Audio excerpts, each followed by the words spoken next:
Well, hello there. This is another feature show with Armita Ross, also known as Harriet Tubman. Hold on 1 minute there. We'll be right back at you. 1 minute.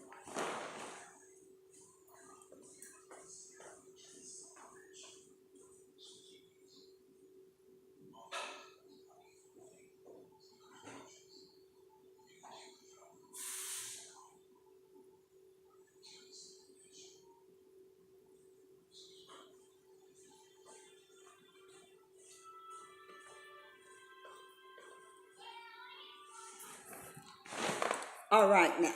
Welcome, welcome, welcome. And thank you for having me on the show.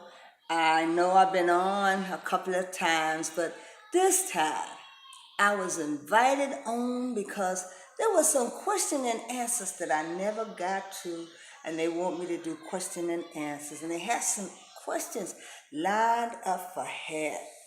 Now, when I went on that show the other day, there was a young girl that I found out was my relationship and my family. Yes, yes, yes. Harry got so many relatives just coming out of the woodwork. Now, I was here to talk about something, and the girl named Omiinka Sharir, she's going to channel me. And just give her some time so she can get into character and speak about the things that I've been knowing for a while. Now, listen here, let me tell you something. Somebody wanted to know, Harriet, why did you run? What made you think that you could beat those slave drivers at their own game? Why did you take off running, Harriet? Well, I will tell you. Sit on down, sit down, sit down. This gonna take a while. Come on now. Have a seat. This gonna take a while. Well, I don't know if y'all know it or not, but me and one of those slave masters got into it. Yes, we did. He wanted me to hold somebody down and to also use the whip on one of the young men that was caught trying to run away. I couldn't do it. I couldn't do it. I refused to do it. So they threw a blunt object and hit me so bad in my head. And when I took that blow, I said, I can't take no more whippings from those overseers. And I made up in my mind that I was going to run. With everything in me, I knew I could beat those slave drivers and that I was going to run and I was going to put my mind to it. And whatever had put her mind to, Armita always accomplished what she's going to do. And ain't nobody going to tell me what I can't do. See, there's two things in this world that I can have. I can have liberty or I can have death. If I can't have one, then I have the other. So I chose liberty because they weren't going to kill me because I made of something much greater than that. And I have purpose in this here plane. I was called to do something on this plane. I knew my purpose. See, the right hand of Ephah. See, I'm Yoruba too. Yes, I is. That's my spiritual belief system. Because when I went down to the South Carolinas, most of them people were Yoruba. And I fellowship with them and their God. Yes, they have a God named Oladule. And some folk call him Orumala, who is God's right-hand man. But you and I both have a God on our head called Ori. Can you say that? Ori. Yes, right. And because I believe so heavily in this faith, that's what got me through. Believing for things I couldn't see. I was a spiritualist. I could see and hear God talking to me just like you talking to me now. And I knew God had purpose for me because I kneeled at my inception when I was talking to Oromala. I said, Romala, Oromala, what is my destiny? What is my destiny, O Rumala? Rumala said, Harriet, Armita, Ross, you gonna be called Harriet Tubman, the Underground Railroad conductor. And they're gonna give you the name of Moses. And you're gonna carry out the purpose of Moses. When Moses delivered his people and carried his people for 40 years, and he didn't make it in. But you're gonna make it in, Harriet. You're gonna make it into the promised land. You're going to have a lot of people that don't even know that they're in slavery. And you're going to try to free them. You're going to even take your pistol out, girl. You're going to take your pistol out and say, look here. Everybody whine on across the river. Well, Mitty, I can't swim, I tell you. I can't swim. You're going to wade the water or you'll be a dead Negro. Yes, that's what I told them. I told them you're going to be a dead nigger, because a dead nigger tells no lies. We can't leave nobody behind to get all of us caught. So I never lost any of my passengers. As the conductor, they all listened. I had to pull my pistol every now and then on my own brothers. I said, look at here, John. You gonna wade the water or you gonna be a dead Negro? And John said, I was getting it, Missy. I was going to wade the water. And a lot of them Africans learned to swim. At that point, when I told them they going to whine on down the road of peace and they cannot be hanging out here talking about I'm scared, I can't go no farther, getting those doggone dogs on us, and then we had to get the smell of the dogs off us, and we had to go down in the trenches in the water and go by the water bank real close and watch the sun. We lived by the moon, and the moon was our light in nighttime. And the stars, the North Stars, guided us also. You know, as a spiritist, sometimes I hear things and I oftentimes see things. Though they tell me that a spiritualist always gonna see and hear things, but we must keep our ears open to God. I didn't make no moves unless God was speaking to me. Quiet, listen, God trying to tell me something. God trying to tell me something. Hush. What? What you say? Press on a little while longer. Press on, oh, a little while longer. Press on, oh, a little while longer. Your freedom is on the way. I heard things like that. Out in the wilderness, God was speaking to me, telling me stuff, showing me stuff, ministering to me. I had ministering spirits around me. God's ministering spirits was there to guide me, there to protect me. God's ministering spirits was there to guide me. Angels watching over me. Angels watching over me. Angels. Yes, I had ministering angels watching over me. It wasn't no easy job being no conductor. Nobody wanted the position. It was only Minty that decided that Armita Ross would take the position as being the conductor. And it took me a long time before I made my mind up that I would take on this here responsibility. But when I did not regret it. I was so happy that the Lord had a mission for me, and He showed me I had purpose, I had value, and I developed a name for myself. And that's why I'm back here this week. They are celebrating me and naming that bridge over in South Carolina after Harriet Tubman. But my real name is Armita Ross.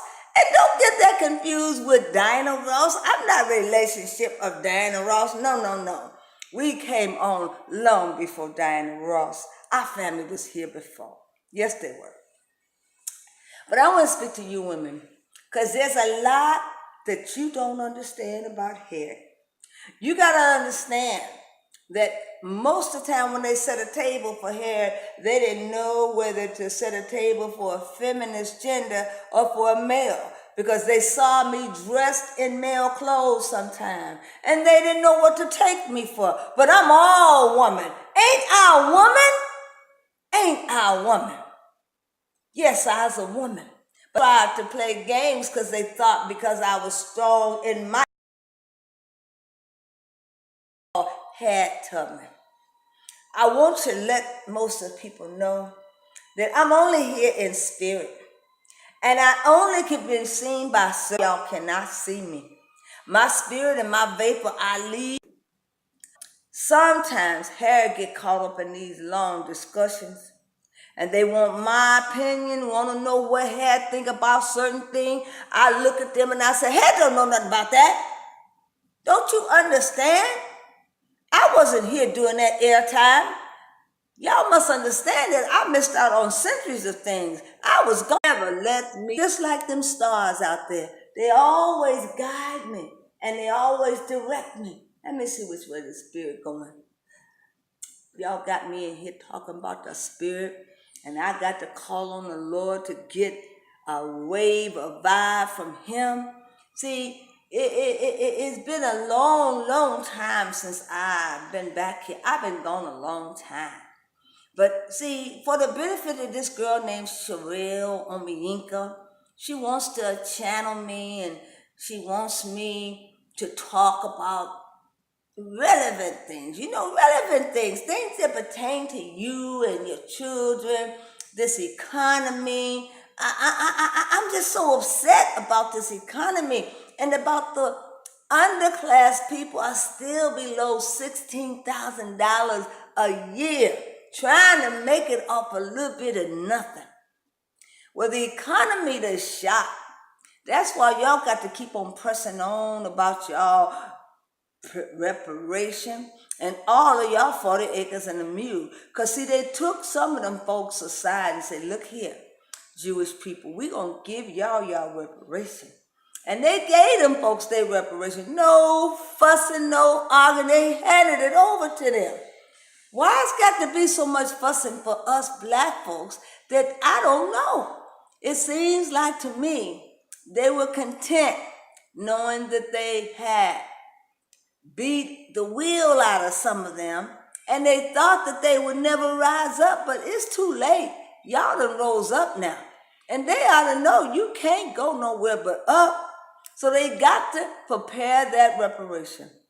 How is it that they could talk about the amount of money they're worth and how much their household is worth, and then they say they had nothing to do with slavery? Well, then pray tell me how you got rich then. You couldn't have got rich off your own knowledge because some of y'all didn't go to college. That money was heired and bequeathed to y'all and passed down through the lineage. You woke up and had a silver spoon in your mouth, Mr. Enforcer. You had things bequeathed to you when you was in the womb. Yet when you was a thought, just a vapor, you had things already set aside for you. But those slave masters who raped our grandmothers and mothers, they left our grandmothers with nothing but a bad taste in their mouth against their baby's father that they had to carry 9 months and bring into this cruel world as a mulatto without a name. Yes, you were the first baby's daddies. Yes, you were, Mr. Enforcer. And you have got the audacity to form your mouth and say you don't owe nobody nothing?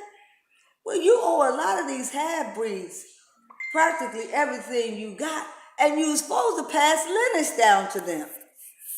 But yet they walk around without a name, and their fathers have not claimed them. But we put too much pressure on the fact that the black man left the house when most of these social workers and the family services ran them out. They would have stayed there and taken care of their responsibility had nobody start giving out food stamps. Food stamps was a mistake of the world. When they gave out food stamps, they made the black man think he wasn't supposed to go there and bring a bag of groceries. They made him think that his woman was already being taken care of. They substituted. They became, the welfare system became the man in the house. And they drove the black man out. Now, I want to tell you, sister, something. It's getting to the point where the institution of marriage is becoming obsolete. Marriage is honorable. I want y'all to know that. Even Armita knows that, because I did marry 2 times. And I know the ability to get married and stay married. Sometimes it's hard. It's hard. Yes, I know. But it doesn't mean that you bypass the opportunity. When you get the opportunity to get hitched and jump that broom, you jump that broom backwards and forward, and you do what you have to do to keep the institution of marriage alive. Some of us are going on 40 years in relationships, and we still talking about how we can get out. Well, if you stayed that long, you might as well stay to the duration of each of your deaths. Because I'm telling you, it's cheaper to keep her. And it's better to live with the fool you know than the fool you don't know. But here, I came to give y'all some information about why I decided to run. I didn't think nobody had no right to own nobody. I couldn't grasp that.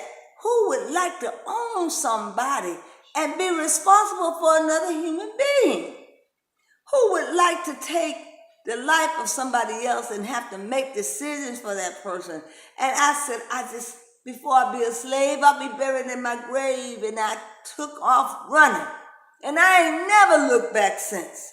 And I'm so glad that I took that notion to run. And see all this land here? This here, Harriet's land. All this Harriet's land. I got me a house now. One with my name on the mortgage. And I own it. Not somebody who gave me a shack. I know that if life was going to be worth living, I had to aim high and aim for the best. And by golly, it paid off. All those souls I saved, God had a blessing for me. Everywhere I turned, somebody was blessing me. God kept blessing me. He's blessing me now. And because when you do for others and help them, it's nothing that God would deny you of. So I went running on over in North Carolina area. Down there in the trenches with the rice fields, where they actually grew the rice. I joined that man's army because I thought it was honorable. But he wanted me to play tricks on my people. He wanted to use me to go down there to get information, to be a spy.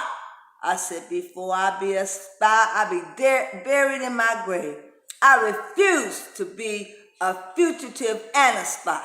You know they had a bounty on my head. You know that, don't you? And when they put that doggone bounty on my head, everybody was looking for me. But they couldn't find Harriet. I was like a vapor. I was just like a vapor in the air. They couldn't find me. And the more and more people I freed, the higher that bond got on my head. And I got on my knees and I said, Lord, make me like a vapor. Make me invisible so they cannot put their hands on me. God honored my prayer. I was like a vapor. I was invisible. They couldn't see me. And they had to catch me. They couldn't catch Harriet. Harriet could not be caught. And don't you go thinking you're Harriet, because see, I had the Spirit on me. I was full of the Spirit. And when you're full of the Spirit, God can use you. But if you have not yielded yourself to God, don't go thinking that you can run like Harriet and catch me. You will get caught, because you got to be fully persuaded and fully convinced that you are going to live or die for your freedom. And that's how Harriet was. Wasn't that hard for me to make a decision when the overseer got people whipping me in the back and knocking me upside the head? I said, hell, I got to get up out of here. Can't nobody keep treating me like an animal. Some of the mules got treated better than we did. They knew when to stop kicking a mule, but they beat a black man down to the ground. They're going to pay for all of that evil and mischief that they put out in the atmosphere. Because the universe hears our cry. Even the universe gave up and helped me. They created their shrubs to hide me during the night. They showed me how to go down into the trenches without being seen. The universe opened up to me and assisted me.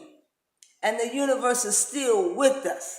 These are deified trees that came down here from heaven. They're like angels, and they assisted, and they aided. I couldn't do it all by myself. I had the aid of the universe helping me to get through. Now, I want you to know one thing. If you're going to be a boss man and lead a caravan, sometimes you have to be tough. And that's why I carried my pistol. I carried my pistol just in case I had to scare or shout somebody down who wanted to come up on me and take my life. They had to come first and carry something heavier than what Armita was carrying.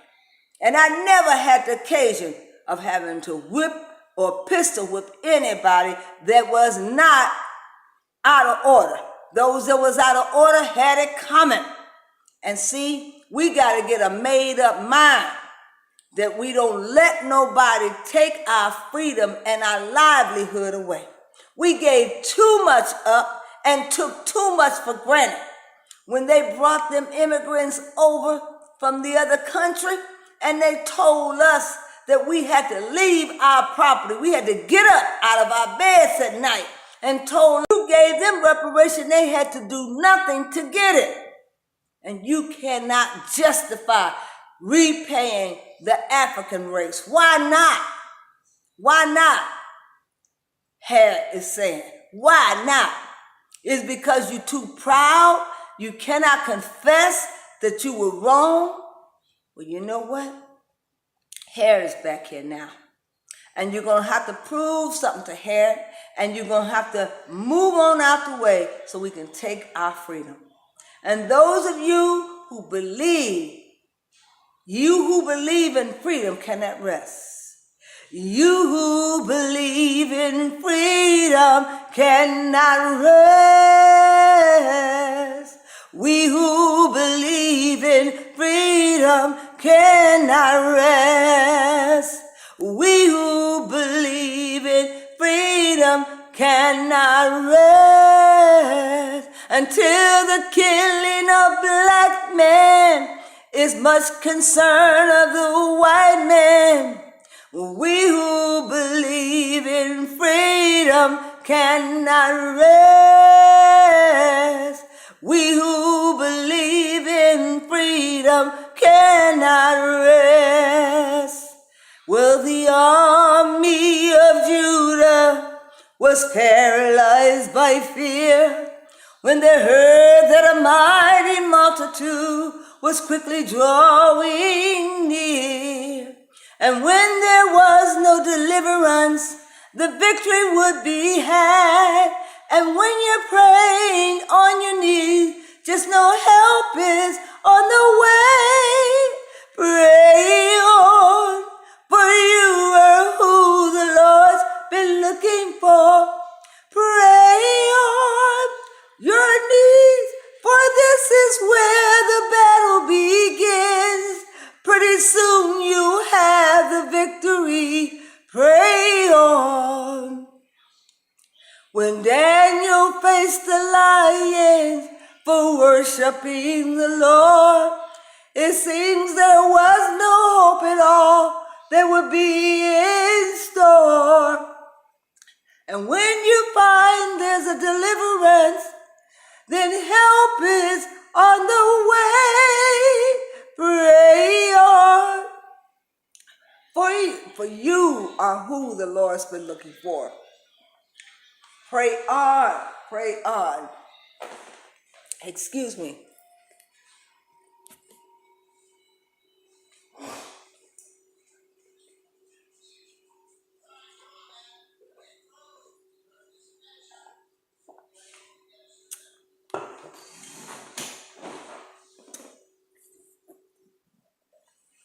Yes, out in the wilderness, as we crossed those plains and went into Canada country, Ohio and Freedom area, we knew that we was home when we got into Canada.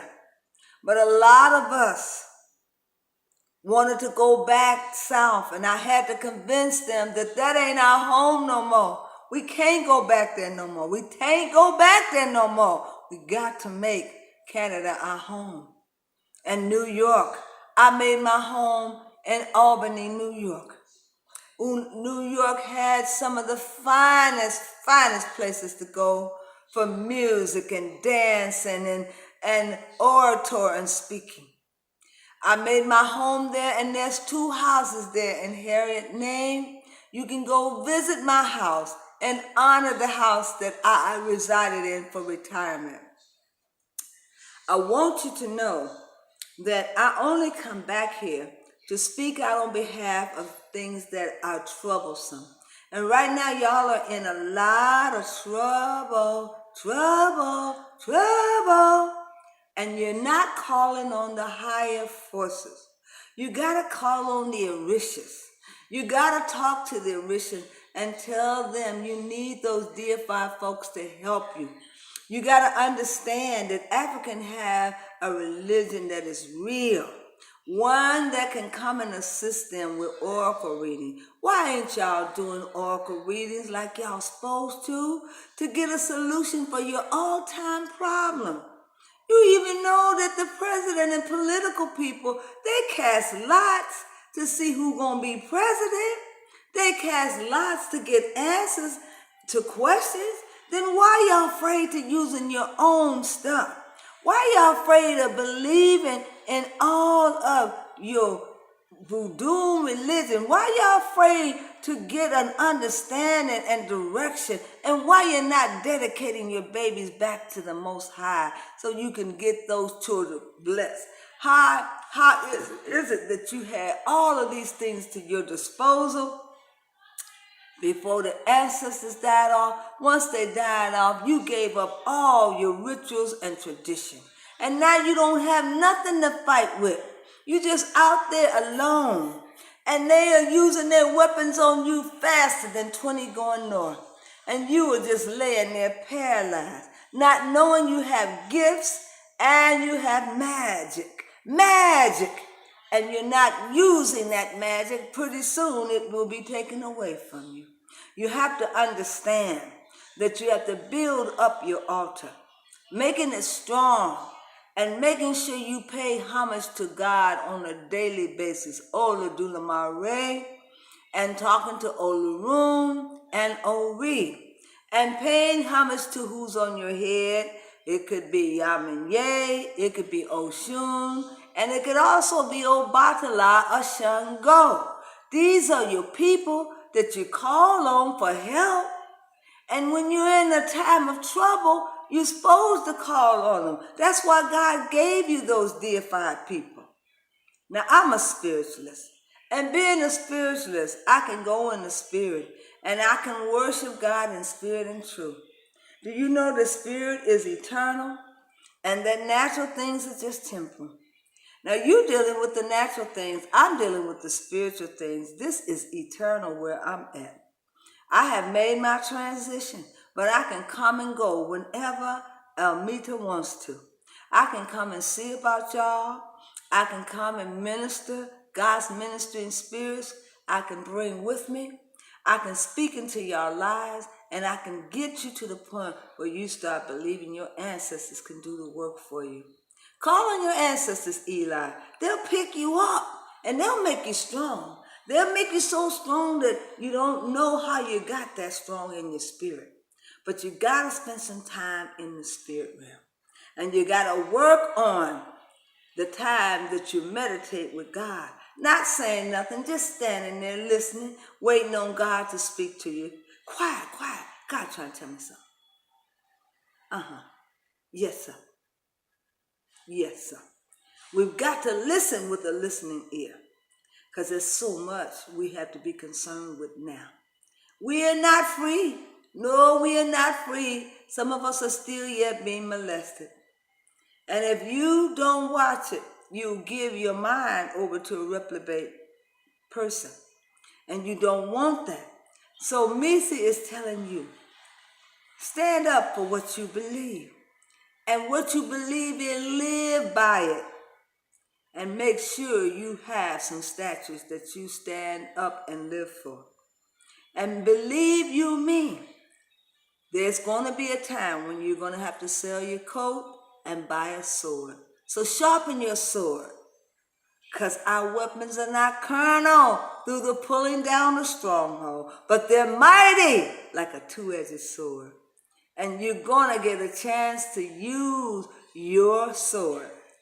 So keep your sword sharpened and be ready when the time comes. Miti has given you the question and answer period. Armita wants you to know you can channel me anytime you want and call me in. I am Armita Ross, the woman they call Moses, Harriet Tubman. Thank you for having me. I thank you for having me come in to talk to you. And I will be sharing with you again soon. You have a mighty blessed day. Bodabo.